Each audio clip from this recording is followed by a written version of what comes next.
GS அவர்களுக்கு இந்த நேரத்தில் நன்றி தெரிவிச்சுக்கிறேன். ஏன் அப்படி சொல்கிறேன்னா, ஒரு விஷயம் அதில் நடந்த விஷயங்கள் என்னென்னா, ஒரு போராட்டம் நடந்தால் அதோடு போயிடும். ஆனால் அங்கே அந்த ப்ரொபோசல் ரெடி பண்ணி ஒவ்வொரு நகரையும் நாங்கள் நோட் பண்ணி இன்றைக்கி முடிவுக்கு கொண்டு வந்து நிறுத்துறதுக்கு சாருக்கும் ஒரு பங்கு இருக்குது. நம்ம போராட்டத்தை தாண்டி அதுக்கு மேலே சிஎம்டிக்கு முக்கியமான பங்கு இருக்குது. ஏன்னு கேட்டிங்கன்னா, எல்லாமே ரெடி ஆனாலும் அரசாங்கத்தோட அனுமதி வேணுன்றது ஒரு முக்கியமான ஒரு முடிவு. அப்படி இருக்கக்குள்ள சிஎம்டி என்ன பண்ணுறாங்கன்னா, அங்கே அப்பாயின்மெண்ட் வாங்கி கொடுத்து நம்மளை அங்கே அனுப்புகிறாரு. நீங்கள் போய் அங்கே பாருங்கள் அப்படின்னு.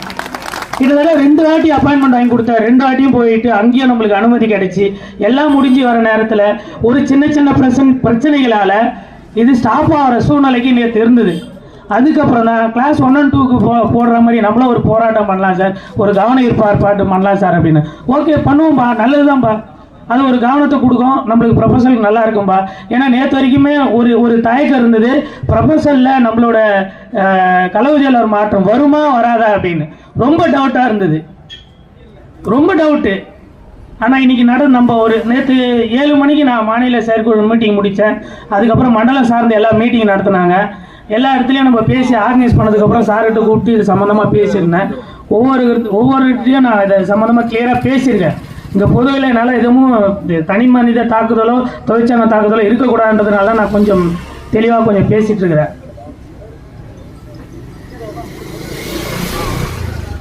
நீங்கள் ஒவ்வொரு விஷயமும் நீங்கள் பார்த்தீங்கன்னா, நம்மளுக்கு கிடைக்காதுன்ற சூழ்நிலைக்கு அப்போ தான் கவன ஈர்ப்பு ஆர்ப்பாட்டத்தையே நம்ம கையில் எடுத்துருக்குறோம்.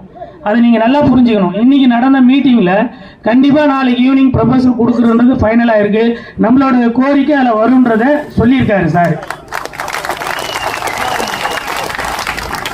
அதுலேயும் சில சின்ன விஷயங்கள் இருந்தது. அதையும் என்னென்னா சிலர் டாமினேட் பண்ணியிருக்காங்க. ஒரு தொழிற்சங்கங்கள் படித்தவங்களுக்கு கொடுத்தீங்கன்னா நாங்கள் சைன் பண்ணுறோம் இல்லைன்னா அந்த மாதிரி விமர்சனங்கள்லாம், அதாவது எழுத்துப்பூர்வமாக இல்லாமல் வாய்மொழியாக சில விவரங்கள் வந்திருந்தது. அதையும் இன்றைக்கி உடைச்செறிஞ்சு நம்ம அனைவருக்கும் கொடுக்கணுன்றது கிளைமாக டிபார்ட்மெண்ட்டோடது இருக்குது.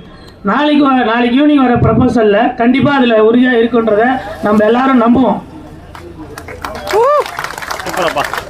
ஏன்னா நம்மளுக்கு இந்த செட்டில்மெண்ட் தான் முடியும். இதே போல் ஒரு செட்டில்மெண்ட்டோ இதே போல் நம்மளுக்கு ஒரு சிஎம்டியோ அமையிறது கொஞ்சம் கஷ்டமாக இருக்கும். அவரும் நம்மளுக்கு பண்ணி தருவான்னு போன டைம் இது பண்ணோம். இப்போ வரைக்கும் கொண்டு வந்து நிறுத்தியிருக்காரு. கடைசி எண்டில் இருக்குது. நாளைக்கு டிராஃப்ட் வரப்போ அது நடக்கவும் வாய்ப்பு இருக்குது, அதிகப்படியான வாய்ப்பு இருக்குது. அதை நம்ம பேஸ் பண்ணி இருப்போம்.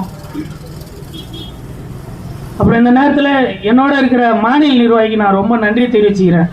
நான் எந்த நேரத்தில் ஃபோன் பண்ணாலும் எடுக்கிறாங்க. அவங்க என்ன